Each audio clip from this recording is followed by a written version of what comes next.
ఇందిరమ్మ ఇల్లు పేదవాళ్ళకి ఇందిరమ్మ ఇల్లు అనంగానే డాక్టర్ వైఎస్ రాజశేఖర రెడ్డి గుర్తొస్తాడు.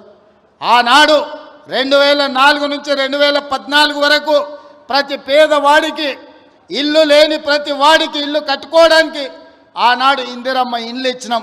2004 నుంచి 2009 వరకు 2009 నుంచి 2014 వరకు నేను గురునాథ్ రెడ్డి గారు ఎమ్మెల్యేలుగా ఉన్నప్పుడు ఈ నియోజకవర్గంలోనే రాష్ట్రంలో అత్యధికంగా తెలంగాణ రాష్ట్రంలో ఇందిరమ్మ ఇండ్లు తీసుకున్న నియోజకవర్గం ఉందంటే దాదాపుగా 36,000 ఇండ్లు ఈ నియోజకవర్గంలో మేమిద్దరం ఆనాడు పేదలకు ఇప్పించినాం.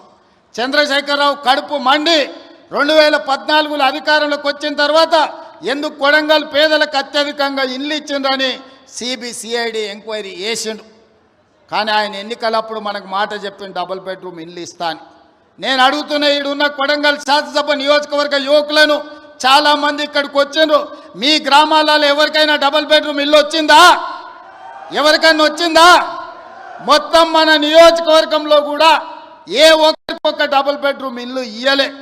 ఊరికో కోడి ఇంటికో ఈక కూడా ఆనాడు ప్రభుత్వం ఇవ్వలేదు.